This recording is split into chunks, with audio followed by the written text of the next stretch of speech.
महाभारत में एक किस्सा है महान धनुर्धर अर्जुन की मृत्यु का। अर्जुन की मृत्यु एक बार नहीं बल्कि 2 बार हुई है, जो अद्भुत है, लेकिन इसका एक महत्वपूर्ण कारण है। लेकिन अर्जुन की मौत होते देख माँ गंगा दुखी होने की बजाय जोर जोर से हंसने लगी। अर्जुन को यह मृत्यु कैसे प्राप्त हुई और माँ गंगा ने ऐसा क्यों किया, चलिए जानते हैं इस दिलचस्प प्रसंग के बारे में।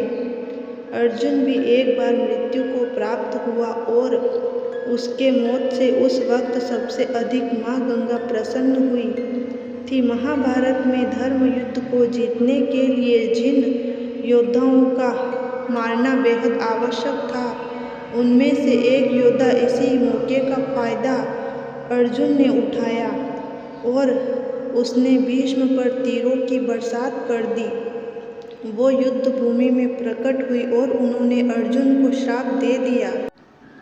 महाभारत में हर चरित्र किसी न किसी का अवतार था और इसी कारण सब इतने शक्तिशाली थे कि किसी की भी मृत्यु साधारण तरीके से संभव नहीं थी। इसीलिए सबकी मौत के लिए कई ताने बाने बुने गए और अधिकतर रास्ते श्री कृष्ण द्वारा ही सुझाए गए, क्योंकि एकमात्र वही थे योद्धाओं का रहस्य जानते थे। लेकिन श्री कृष्ण के होने के बावजूद उनका प्रिय अर्जुन भी एक बार मृत्यु को प्राप्त हुआ और उसके मौत से उस वक्त सबसे अधिक माँ गंगा प्रसन्न हुई थी। ऐसा क्यों हुआ था और माँ गंगा को अर्जुन से क्या दुश्मनी थी, जानते हैं।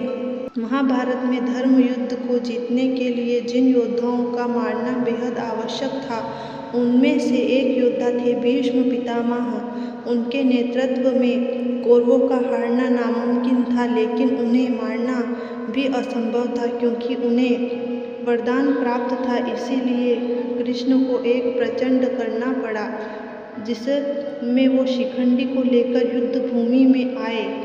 किन्नर होने के बावजूद शिखंडी को भीष्म स्त्री मानते थे और उस पर हथियार नहीं चला सकते थे। शिखंडी को युद्ध में सामने देख भीष्म पितामह ने अपने हथियार नीचे कर लिए। इसी मौके का फायदा अर्जुन ने उठाया और उसने भीष्म पर तीरों की बरसात कर दी। भीष्म बाणों की शैया पर लेट गए। अपने पुत्र की यह दुर्गति देख उनकी माता गंगा को बहुत क्रोध आया। वो युद्ध भूमि में प्रकट हुई और उन्होंने अर्जुन को श्राप दे दिया कि उसकी मौत उसके ही अपने पुत्र के हाथों होगी। कुछ समय बाद जब अर्जुन की मृत्यु उसके ही एक पुत्र बाब्रुवाहन के हाथों हुई, तो माँ गंगा जोर जोर से हंसने लगी। कथा के अनुसार माँ गंगा ने ही अर्जुन के बेटे बाब्रुवाहन को इस तरह भ्रमित किया कि उसने गुस्से में आकर अपने पिता का सिर काट दिया।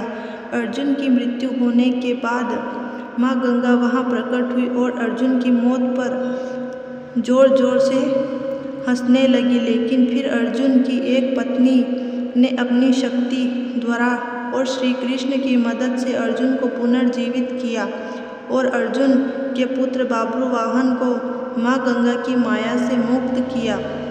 श्री कृष्ण ने क्रोधित माँ गंगा को भी समझाया कि युद्ध भूमि पर भीष्म की मृत्यु होना धर्म की रक्षा के लिए बहुत ही आवश्यक था। तब कहीं जाकर माँ गंगा शांत हुई।